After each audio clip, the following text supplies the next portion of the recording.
טלפונים מחובים. אז ערב טוב לכולם, תודה שבאתם להוצאה של המורה גשמה קלסנג ווגמו.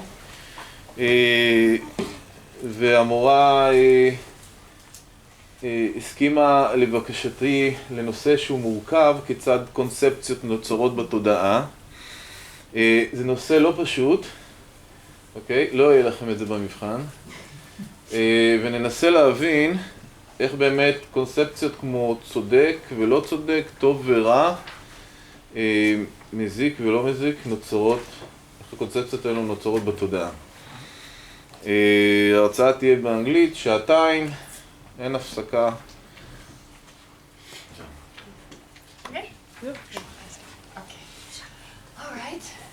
Well, thank you for coming. I'm very happy to be here. I would like to ask you something, to do something from your side. This is your job. To be terribly skeptical, whatever I say. Okay. To be skeptical, as in like to be very thinking about it. Does it make sense or not? Does it make sense from the point of view of your own experience? And then please, if it doesn't, if it contradicts something, by all means say so.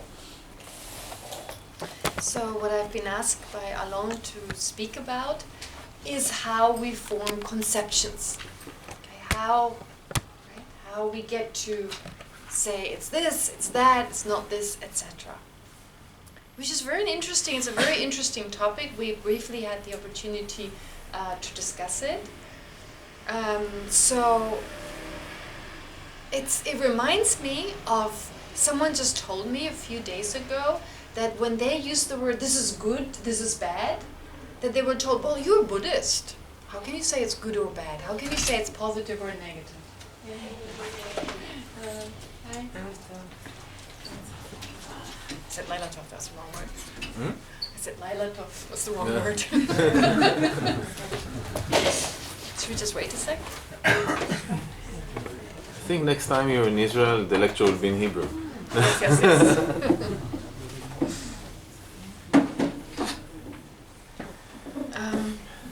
Okay, so should we just wait a sec, do you think?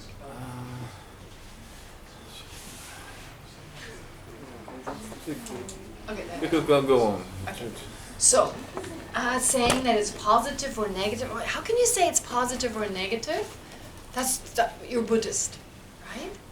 And I was thinking for a moment, I mean, it's still long or short even for a Buddhist, right? I mean, we say this is long, can I not say this is a long pen because I'm a Buddhist? But then, of course, it made sense when I thought about it. Yes, this idea, well, there is no absolute positive or negative. Okay, well, totally agree, of course. I totally agree. So then, of course, it made sense when they said, well, how can you...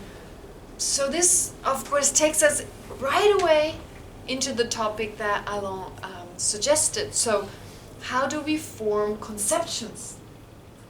Because actually, from a Buddhist point of view, the idea, and this is what now modern psychology and modern science, at least physics, of course, these ideas come very close to the ideas of those modern scientists. First of all, that there's no actual objective reality. Physics, modern physics would say, there's only an observed object because there's an observer. So it brings in a very important idea that objects don't just exist in and of themselves, they're only there because there's an observer to perceive them. So don't ask me why and how physicists talk about it, but at least that fact is totally the same in Buddhism. Something can only be there if there's a mind to perceive it. Okay, but not just that. On top of that, you need a mind to think it is such and such for an object to exist. Now that's a little deeper.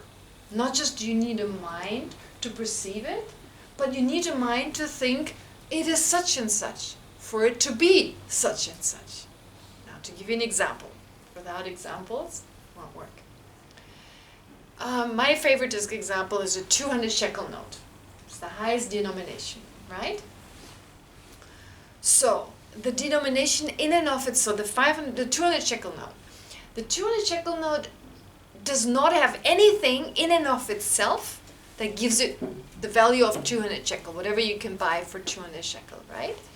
It was us, it was basically us as human beings, well, precisely it was the Israeli mint, that printed a certain piece of paper with a certain value, with a certain picture on it, etc., a certain paper, and gave it the denomination of 200 shekels. So you needed that in order to think, 200, okay? So it's really man-made. It's an example of something man, in and of itself it doesn't hold, it's got a number on it, that's all, 200. But, so this is something where there was the thought, there was the conception, oh, this is 200 shekel. That was initially created by whoever designed the piece of paper, whoever, there's probably a group of people deciding that this piece of paper holds this value.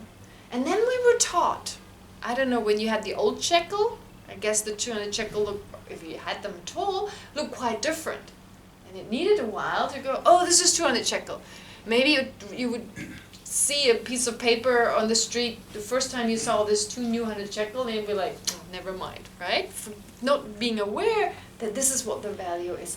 But it's not from the side of that object, it's that it's something we decide as a group, as a country, etc., for it to be 200 shekel.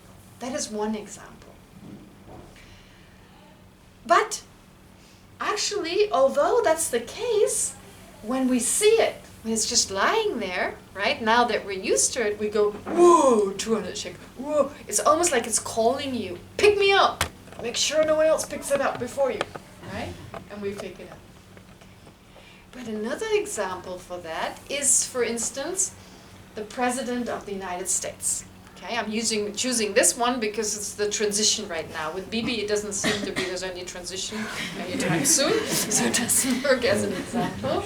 So I take the example of Barack Obama and Donald Trump.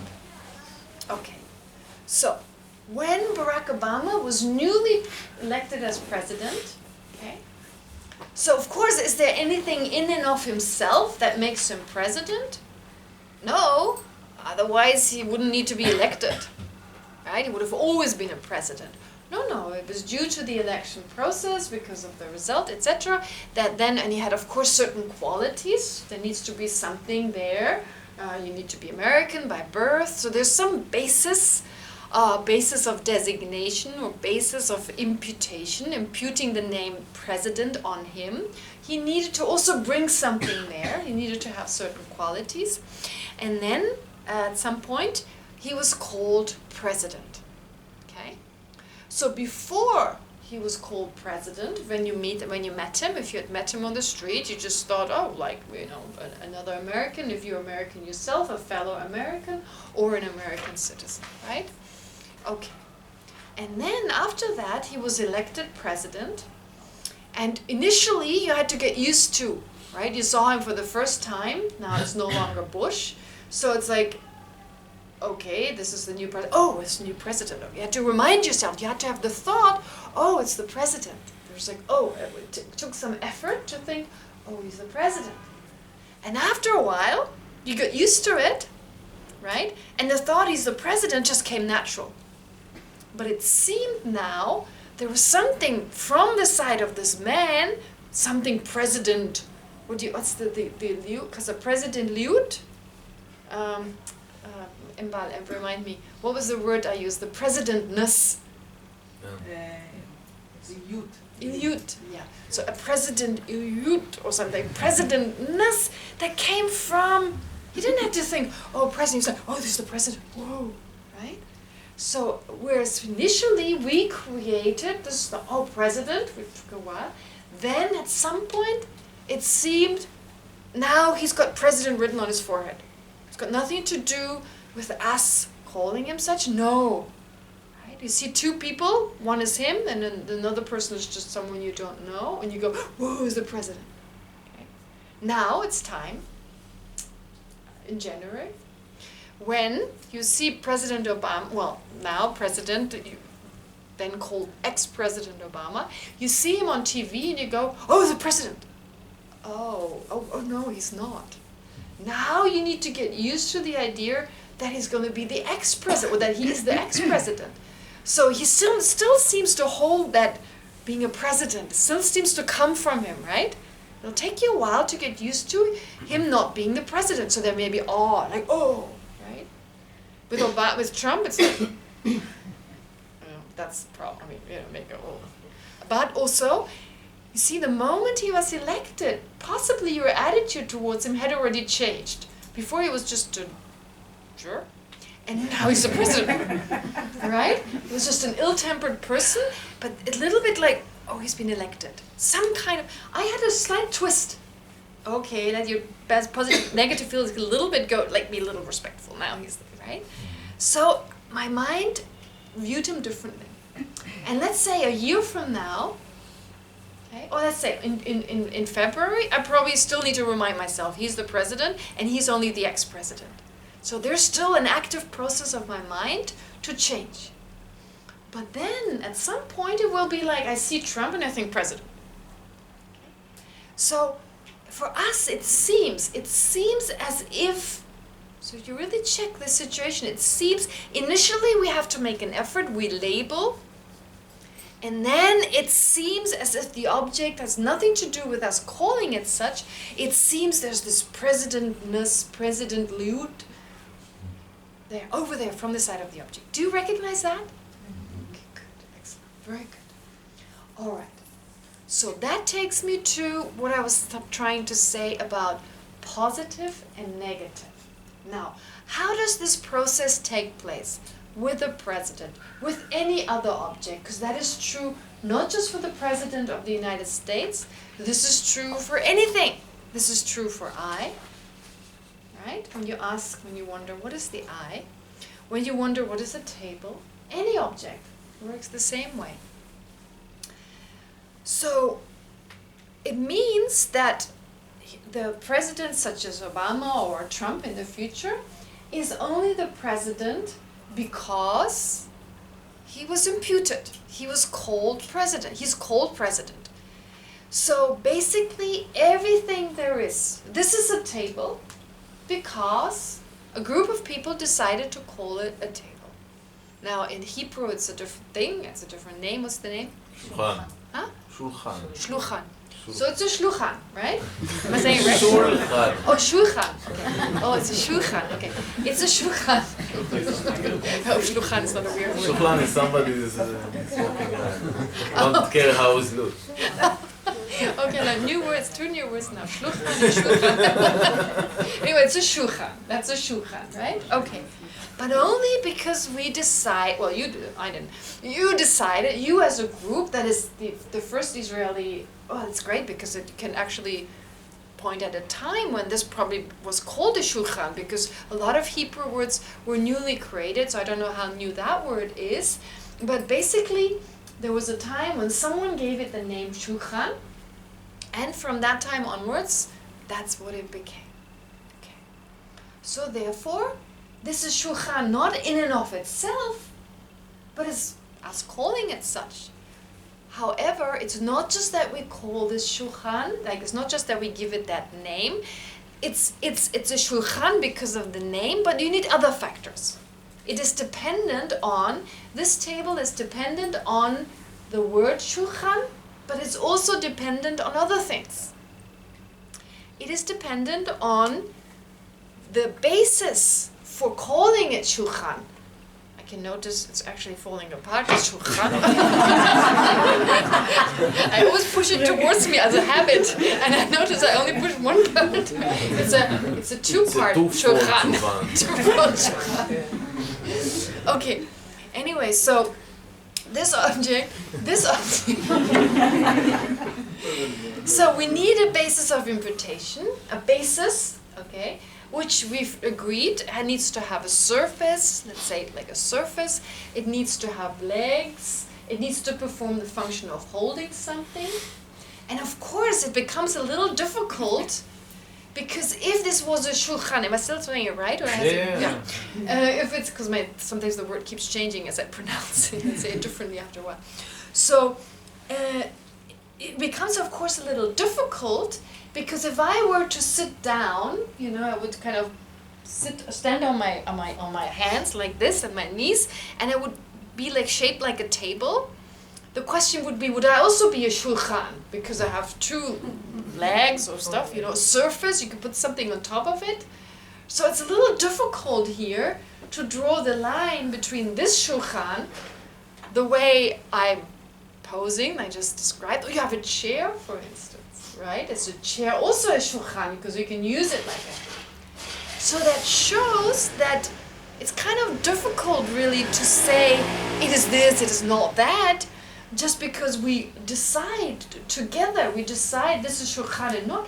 And if it was really in and of itself a shulchan, then it would be very clear cut. This is one, this is not. But since it's up to us, and since it's like a basis of imputation, and if that is fulfilled, then we can call it shulchan. Well, it's very hard to draw a line. Right?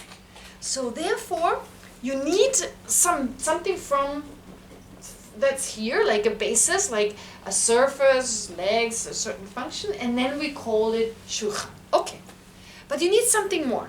One more thing. A consciousness thinking. This is shulchan, right? It's a consciousness thinking that and giving that name. So you need a consciousness. You need something here, some basis. Plus you need a consciousness that thinks shulchan. So you need all these objects, and then we can say this is shulchan. Right? So the same is true for objects such as a forest. Think about a forest. A forest, it's just a lot of trees, and then on the basis of that we call it a forest.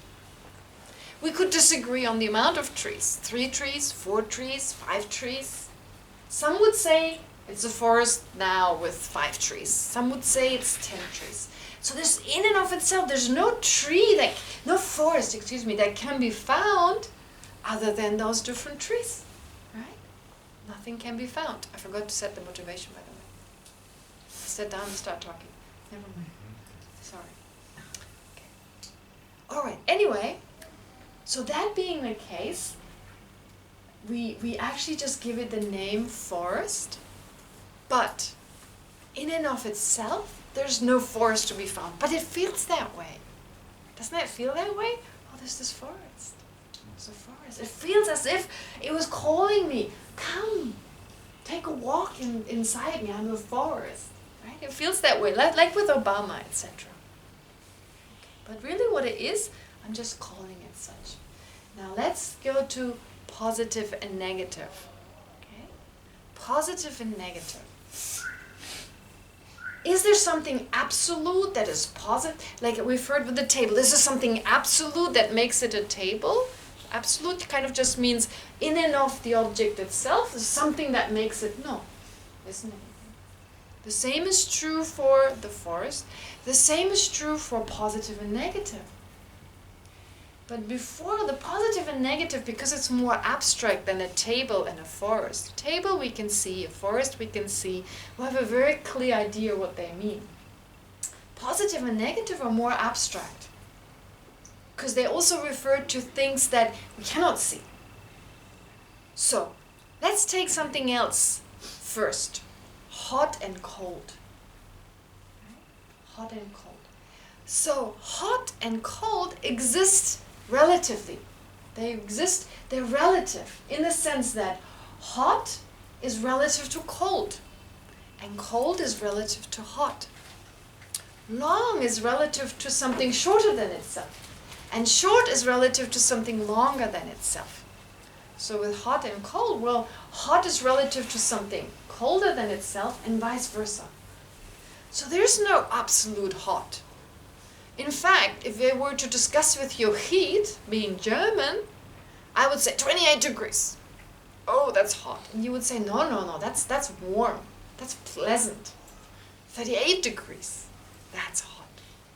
Right? So it's relative. It's relative. Even our body is just such that in the winter, warm and hot means something very different to the summer. Right? Our body adjusts to the temperatures. And so the way we feel the temperatures. But basically also the way we use the language. So long is only long in relation to something, but it's also short. Long, if it was absolutely long, if long was really absolutely long, it had nothing to do with calling it long in relation to something shorter, then it would always be long. It could never be short at the same time as it's long. Right? If the table was absolutely a table, it could never be called a chair. It is only called a table in relation to its parts and in relation to something other that does not serve as a table. Okay? So therefore we call it, it's relative. It's only relatively a table. Now going to positive and negative. Is there an absolute positive and negative? No. It is in relation to something harmful. Is there something that harms, that is harmful? Let's say we decide positive is something that in relation to something beneficial, we call it positive. That's usually the consensus, right? That's usually how we use the word positive. If something is beneficial, I call it positive. If something is harmful, I call it negative. Okay. Now I could argue the Buddha is negative. The Buddha is bad.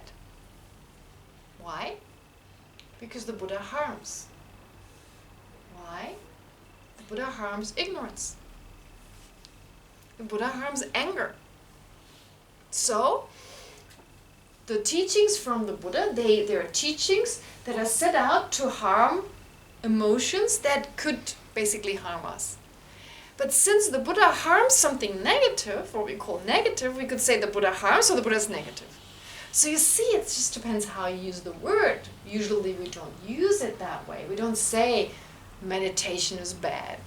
We say it's beneficial because it harms something negative, something non-beneficial. So in that sense, but in the end I could say, to this relative, the word positive is relative, the word negative, or even the idea of positive and negative, it's relative in relation to that. In relation to benefiting someone, I call it positive, and in relation to harming someone, I call it negative. And what is beneficial? If it brings us happiness. But if, hypothetically, we wouldn't like to be happy, we would like to be unhappy. Right? If we, let's say, usually all of us, we like to be satisfied, we like to be content, we like to be happy. Right?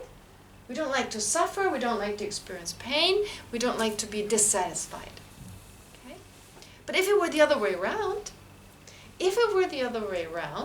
then attachment, envy, aversion, hatred, they would be positive. Because they would harm, well, they do harm our happiness. Right? And so since we don't want happiness, we want suffering, they would be called beneficial. That would be seen as positive. Love and compassion, which make us unhappy, which make us happy, since we don't want to be, if hypothetically we didn't want to be happy, we would say love, compassion, they're negative. So you see, of course, since our mind is such, we want to be satisfied, we want to be content, therefore, that which harms that contentment, that which harms that satisfaction, we call negative. We call harmful or negative. That's the Buddhist idea of beneficial or positive and negative. There's no absolute positive and negative.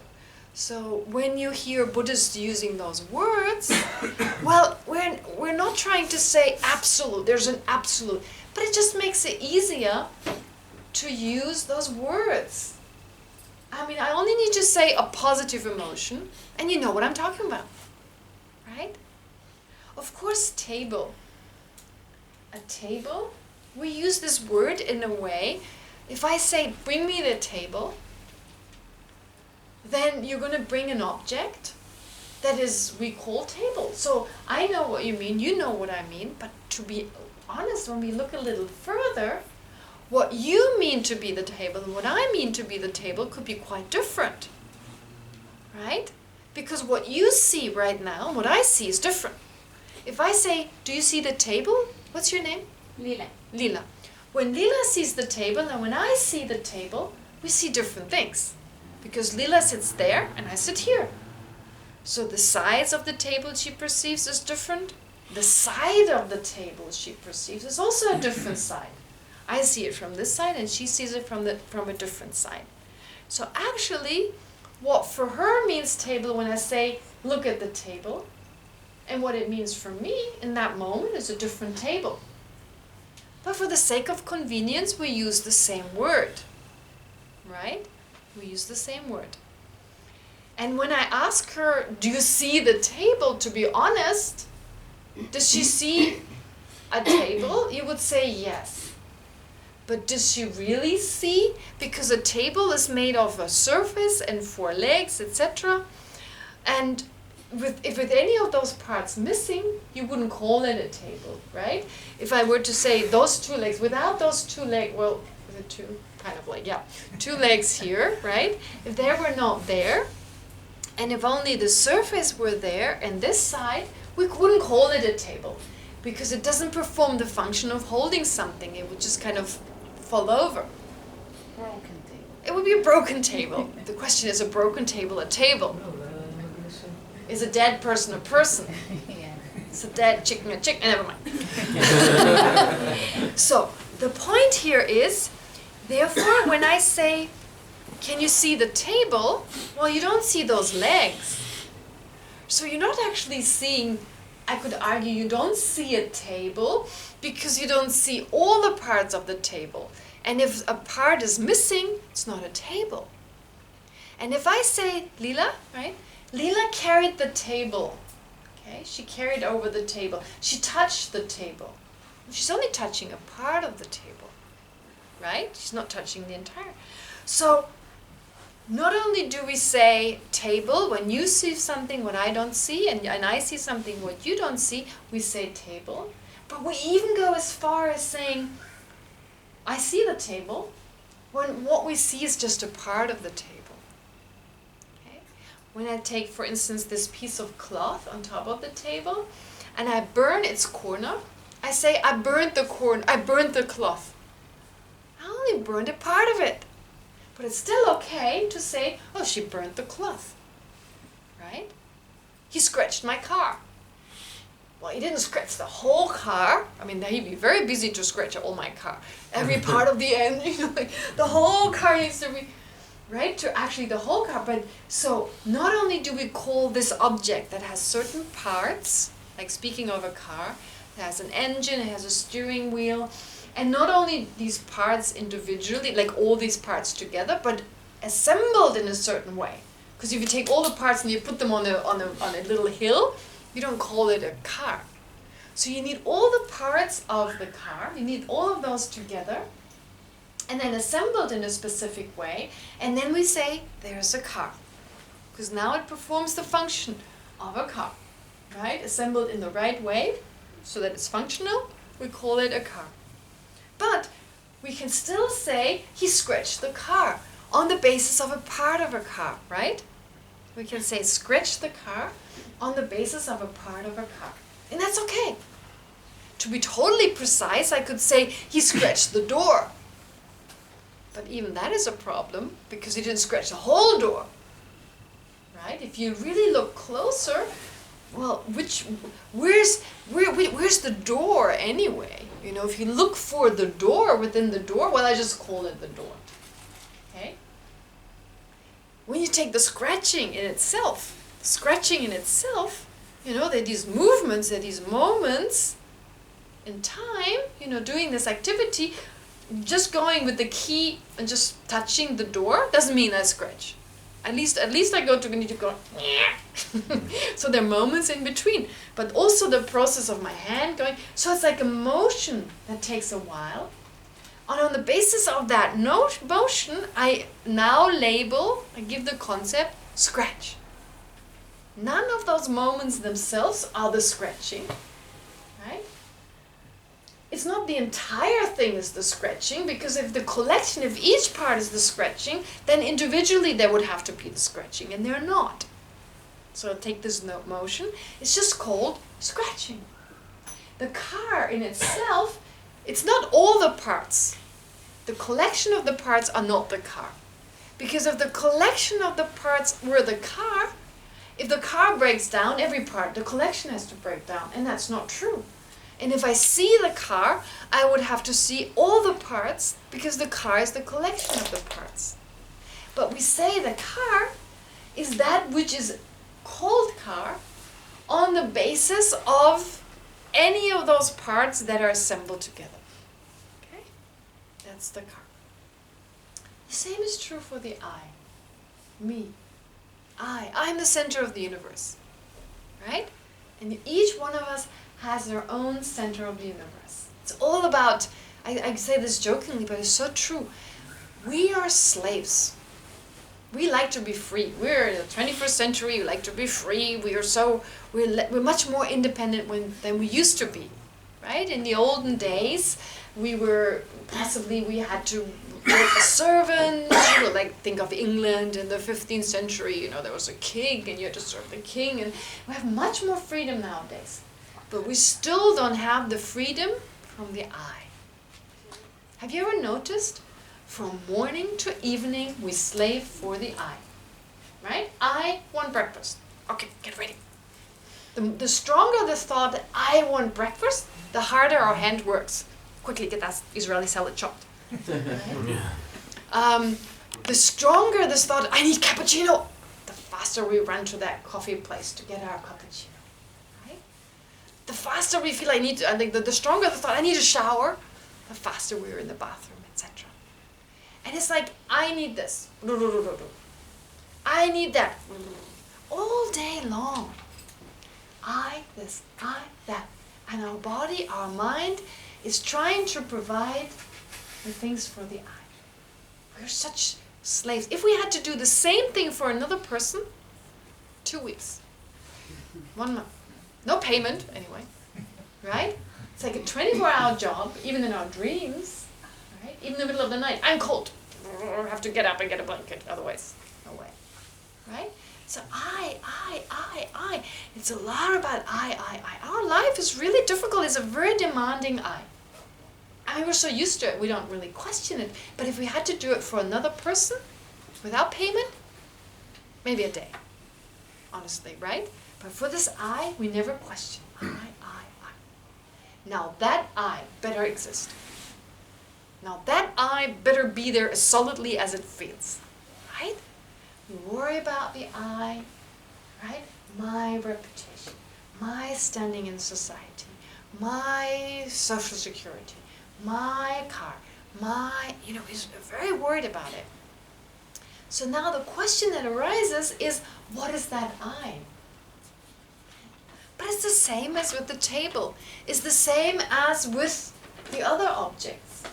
There's a basis, there's something there. You need to have something there, just as with the table. Surface, legs, certain function. Okay. Same with the car.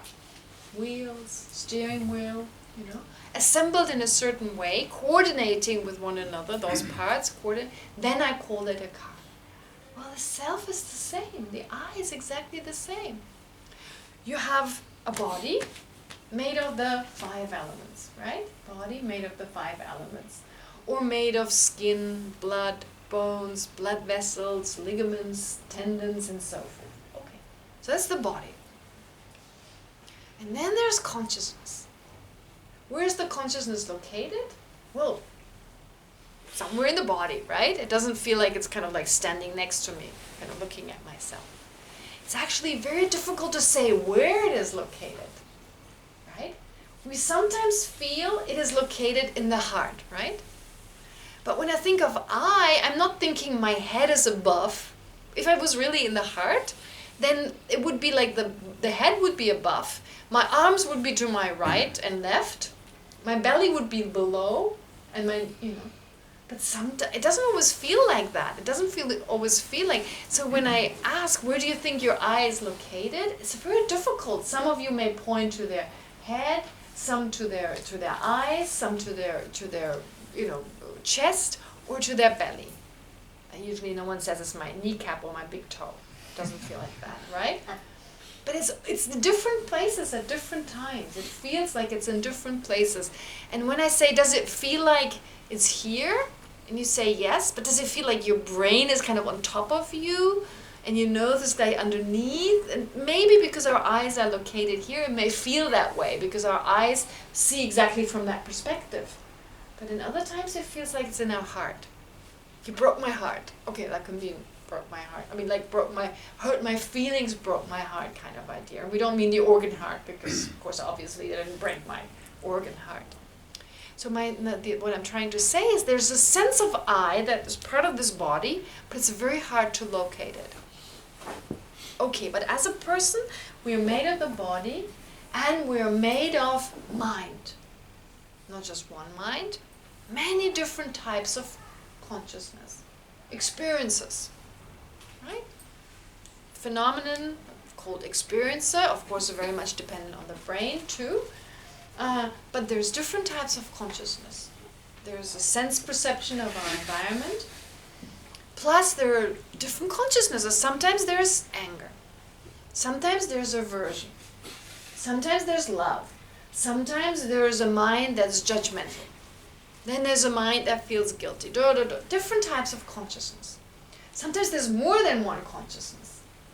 We perceive the objects around us, of course. Plus, we think about them. And there may be more than, so we have the 5 sense consciousnesses, eye consciousness and so forth, perceiving shape and color, ear consciousness, perceiving sound, and so forth. Okay, tangible object perceives heat and cold in this room, heat or cold, or, this side feels hot, this side feels cold, whatever. So you have these types of consciousness, and then you have the mental consciousness. That's always talking, chattering, right? Oh, I should do this, I should do this. It's planning, it's thinking ahead, it's sad, it's happy. Sometimes it's kind of like 2 types. Angry with this person, but protective of someone else. Right? 2 types of awareness, mental consciousness. And I say my consciousness. So implied in that, there's an I that is responsible, right? And it feels like as if that I was separate from mind and body. Doesn't it feel like it's separate? Okay, it feels like a separate entity. But that I, it's the same feeling as if there was something within President Obama that makes him president. As if there was something in those 200 shekels that make them have that value. Right? That feeling, there's something coming. The same feeling is here at work when we think I. Actually, the I is just the word, the name we give, and in our case, I, we are the only ones calling this I, right? From Alain's perspective, I'm other. Okay? From his perspective, he is I. If I was really intrinsically, I feel like this is I, this is the center of the universe. If it was really that intrinsically, this couldn't be I from his perspective. But I'm only I in relation to other. Right? In relation to other.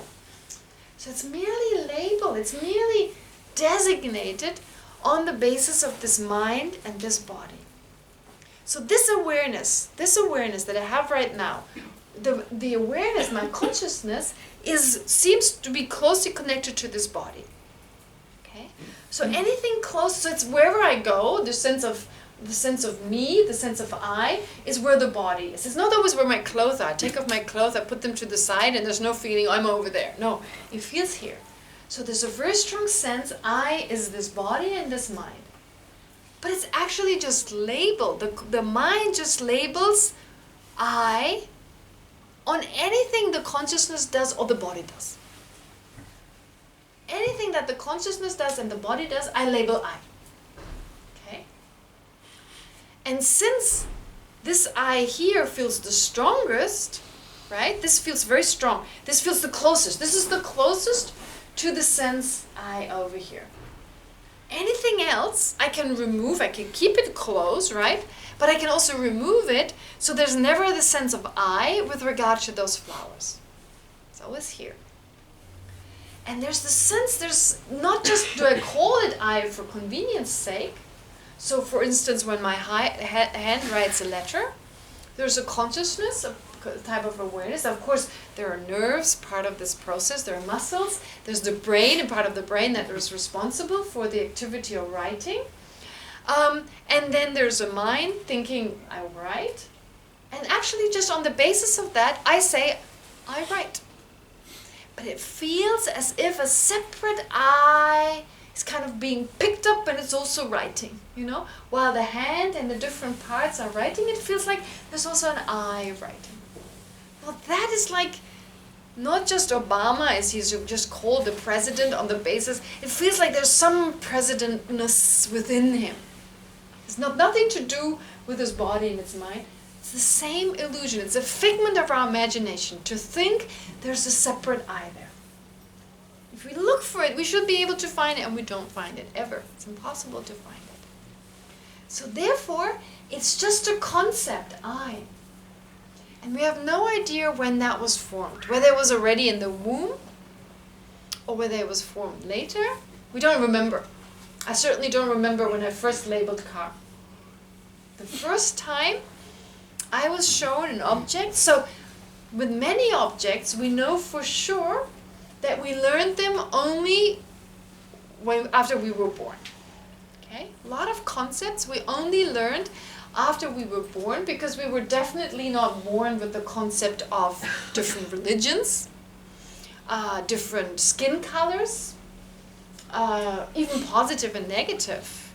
I mean, hard to say, because like if you're in the womb and you perceive certain foods, you know, the baby feels comfortable with trina, but chumos, oh, that's heavy. So they are already in the womb, even though they don't have a word, but a concept. Something, a mental concept that allows them some kind of image, if you like, of what is positive, harmful, and negative, or harmful and beneficial. Okay?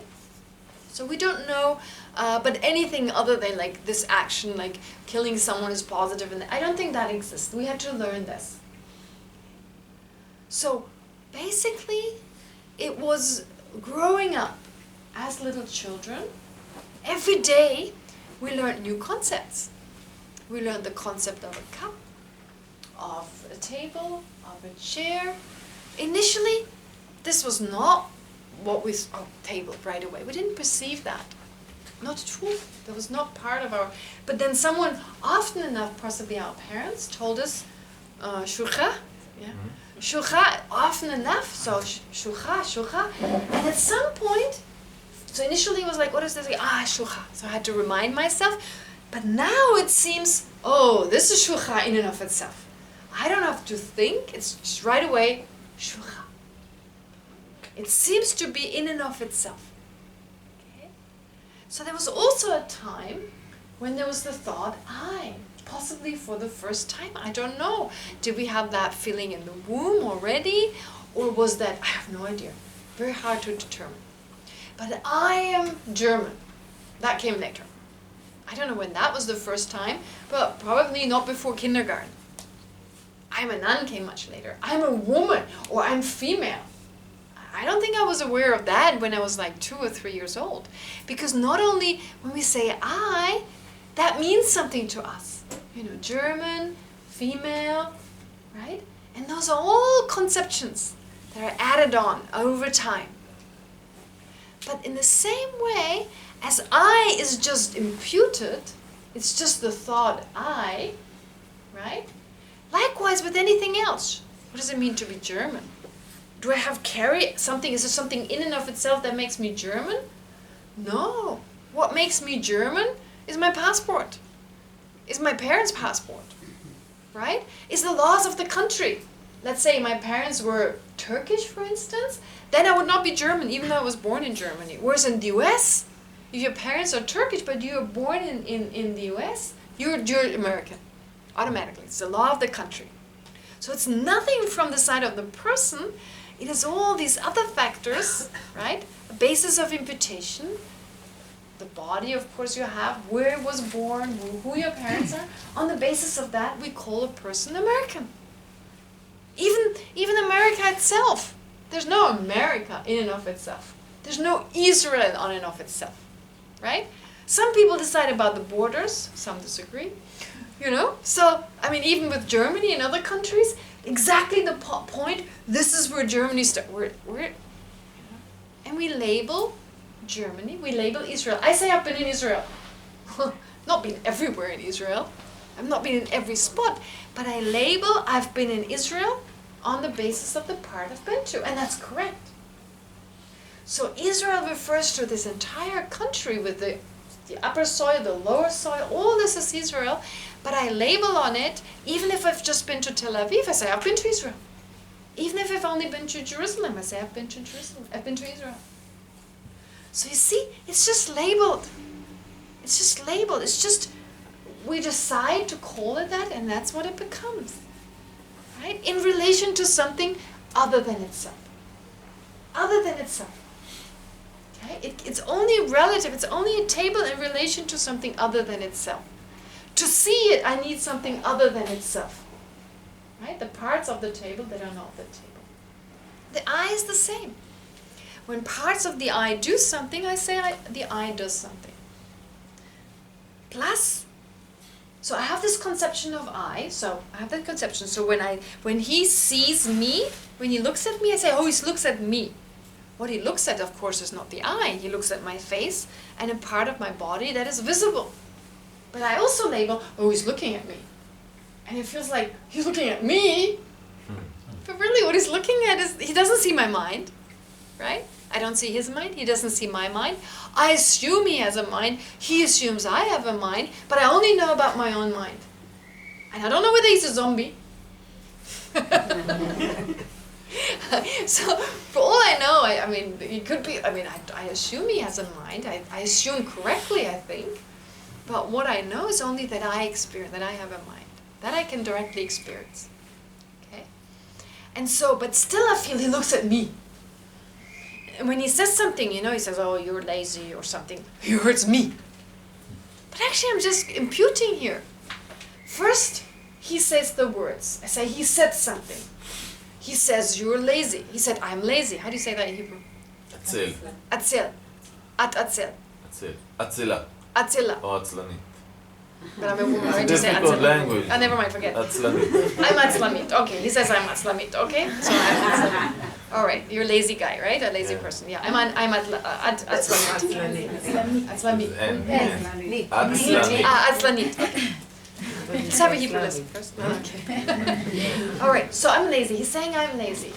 So actually, first, initially what happens is, you know, there's the thought, he says something. So when we first start off, there's just this we just register, right? He said such and such. So we don't get angry right away. It's like you hear these words, and he says, I am lazy. And then I'm thinking, and I'm labeling, this is negative. He says it to me. To me! And suddenly, the I, it's kind of like, it's not just the mind and body, because if it says it to my mind and to my body, I don't care, actually. You know, it just says something to my mind. I mean, if I just kind of see it as separate, I feel like, oh, he said something to my mind, that's all right. But no, he says it to me. And then I say it's negative, right? It's negative. And suddenly, I'm starting adding more than there actually is, right? First I just say it's negative. But then that negativity takes on its own life. Right? It becomes bigger. It grows over time. Have you ever noticed? It becomes like a dark cloud. It takes on its own life. So initially it was just labeling it for the sake of convenience. You know, it's like easier to say. You use this word, even lazy is just a concept. Labeled, which means very different things for us possibly. You know, when I'm lazy and you are lazy, it's a different type of laziness. I mean, our laziness is expressed in different ways. My laziness is taking a shower for 3 hours, and your laziness may be to lay in bed for 10 hours or whatever, right? Or 20, whatever. Yeah, I mean, whatever laziness is, it's totally relative. Again, it's very hard to pinpoint it. But then it takes on its own life. And this is exactly where our problem lies. This is exactly where our problem is. That initially, we start off with like just labeling, I, And then, for instance, with regard to who I think I am, right? I create this I.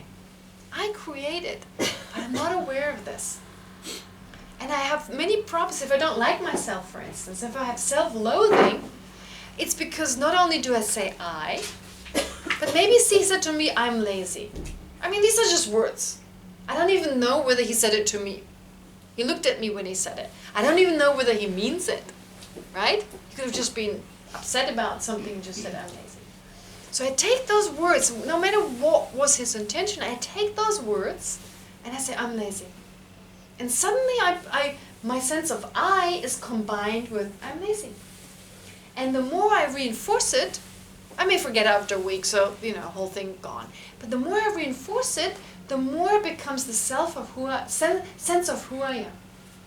So people, as I grew up, tell me things about me, and of course it keeps changing. And some things I very conveniently ignore, and other things I take on.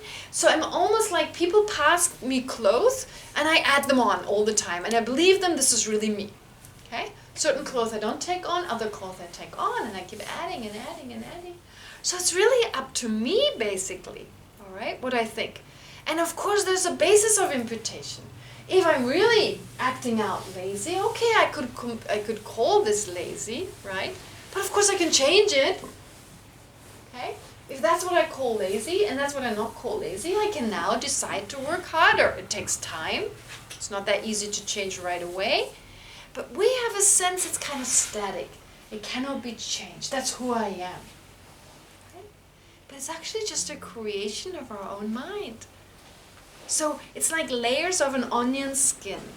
Underneath is its I, the sense of I. But then there are all these layers. I'm like this, I'm like that, I'm like this, I'm like that. And there's a sense that's really who I am. It's very hard to recognize it. It takes some time. But basically these are all conceptions we have of ourselves and of others. Of course, we relate to others in the same way. In relation to me, I call someone a friend or an enemy. Again, it's totally relative. But in relation to me, this person is a friend, if they benefit me, if they are kind to me, if they do things.